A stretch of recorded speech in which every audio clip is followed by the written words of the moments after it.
I didn't need HR to protect me. I just needed them to be neutral. That's the lie I kept repeating, the one that let me sleep at night while my inbox filled up with calendar invites that made my stomach feel hollow. I work in healthcare, corporate healthcare. Policies, compliance modules, laminated posters about psychological safety, taped crookedly near the elevators. We worship process here. We kneel to documentation. We trust forms more than people, because people can lie. But forms feel clean. When it started, I told myself it wasn't personal. It was procedural. That was comforting. That was adult. That was how grown women survived in Atlanta boardrooms, where everyone smiled too much and talked about culture like it was a line item. I followed the steps. I reported up, not out. I CC'd instead of confronting. I saved emails instead of raising my voice. I believed, really fucking believed, that if I did everything correctly, the system would have no choice but to work. What I didn't understand was that procedure doesn't exist to protect people like me. It exists to protect the institution from liability. And HR? HR doesn't pick sides. They define reality. By the time I realized that, my name had already been attached to phrases like communication concerns, professional tone, and pattern of resistance. All words that sound harmless. All words that quietly ruin you. The first meeting was called an intake, which already told me everything I needed to know, if I'd been less naive. Intake sounds neutral, medical, like something that happens before real care begins. I walked into the HR suite on the 4th floor of the administrative building, the one with frosted glass walls and framed mission statements, feeling tense but steady. I had notes, dates, emails printed and highlighted. I even wore my navy blazer, the one that made me look serious without looking aggressive. In Atlanta healthcare, that line matters. Black women don't get a lot of margin there. You learn to manage your face early. The HR manager was a white woman in her early 40s named Karen, not metaphorically, literally. She had a master's in organizational leadership and a voice that never rose above conversational volume. There was a black man in the room too. Senior HR business partner, mid-50s, expensive watch, calm eyes. That mattered. I noticed it immediately. Representation theater. It made the room feel balanced, safe. They thanked me for coming forward. They told me they took concerns seriously. They told me retaliation was against policy. Then Karen asked me to walk them through my perception of the events. Perception. That word landed wrong, but I ignored it. I explained how my supervisor, Dr. Collins, white male, late 40s, revenue-focused clinical director, had begun undermining me after I pushed back on a staffing shortcut that violated internal compliance standards. I explained the comments in meetings, the reassigned responsibilities, the sudden tone shift in emails. I explained the after-hours texts framed as feedback that felt more like pressure. They nodded. They typed. They didn't interrupt. When I finished, Karen said, "Thank you for sharing that context," and then asked me whether I had considered how my communication style might have been interpreted as confrontational. That's when I felt the temperature change. Not hot, not angry, cold, clinical, like a scalpel. She wasn't accusing me. She was categorizing me. I said I'd been professional.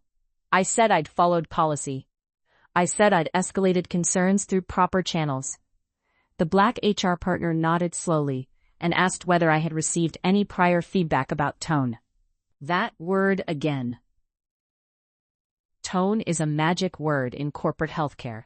It's how you discipline without disciplining. It's how you turn disagreement into misconduct. I said no, not formally. Karen smiled and said that informal feedback still counted as part of an employee's documented experience. Documented, another clean word. They asked me whether I had copies of the emails. I handed them over. Karen said they would review everything and circle back. I asked what the next steps were. She said they would conduct a neutral assessment. Neutral. That word felt like oxygen. I left that meeting lighter than I should have. I told myself I'd done it right.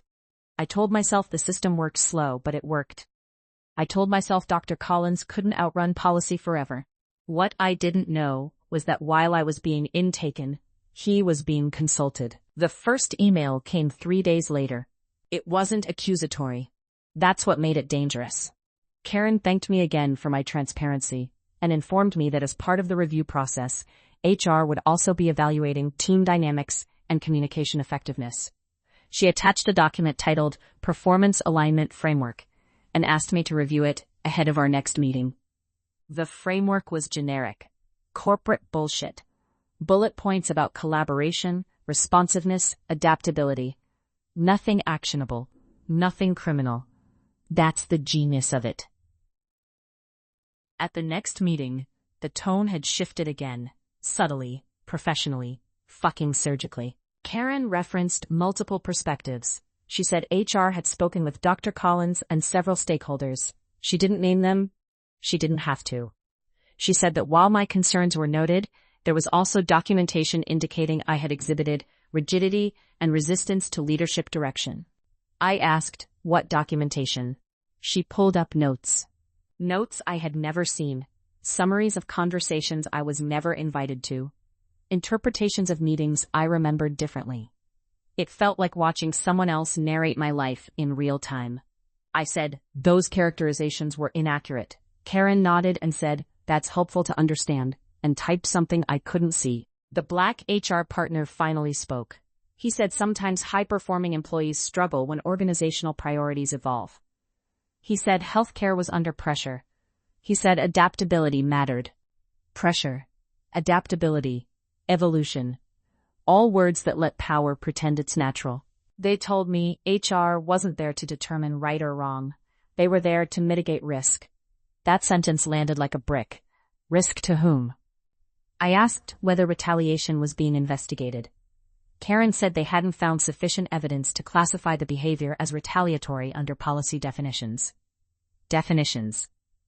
Another trapdoor word. Then she slid a document across the table. It was a professional development plan. Not a warning, not discipline. Support. Support that required me to attend communication coaching, limit direct escalations, and route all concerns through Dr. Collins for the next 90 days. I stared at it, my mouth dry. Route concerns through the man I'd reported. I said that didn't feel safe. Karen's voice stayed soft. She said safety was subjective, but policy was objective. She said this plan was designed to restore trust. Restore whose trust? When I hesitated, she reminded me that refusal to engage in a development plan could be documented as non-compliance. There it was. The quiet threat. The velvet rope tightening. I signed it. I told myself it was temporary. I told myself compliance was strategic. I told myself this was how you survived systems, by bending without breaking. What I didn't realize was that bending is the break. 90 days is a long time when every email feels like evidence. I monitored my tone like a fucking parolee. I reread messages 5 times before sending them. I swallowed comments in meetings that made my teeth hurt. Dr. Collins grew more confident by the week. He CC'd HR on everything. He praised my improvement in writing while undercutting me verbally in private. I documented everything. Dates, times, language. I sent weekly check-ins to Karen per the plan. She responded with polite acknowledgments and nothing else. When the 90 days ended, I asked for a closure meeting. Karen scheduled it within the hour. That should have warned me. She thanked me for my participation. She said the development plan had been successful in addressing initial concerns. She said no further action was needed. I asked about my original complaint. Karen paused just long enough to feel deliberate, and said that based on the totality of information, HR had determined the issues stemmed from misaligned expectations rather than misconduct. Misaligned expectations. Dr. Collins had expectations. I failed to align. She reminded me that HR investigations are confidential and outcomes are not subject to appeal. She reminded me that retaliation claims are complex and require clear ongoing patterns. She reminded me kindly that continuing to raise resolved concerns could reflect negatively on my professional judgment. That's when I understood. HR hadn't failed me. They'd done exactly what they were designed to do. A month later, my role was eliminated in a departmental restructure. Generous severance. Neutral language. No wrongdoing. No admission. Just paperwork. I signed again. I tell people now that I left for personal reasons. That I needed a change. That corporate healthcare wasn't aligned with my values.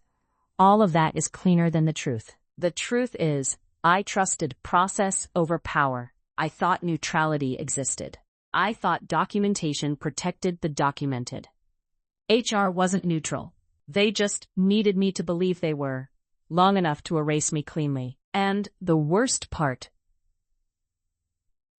every form was signed,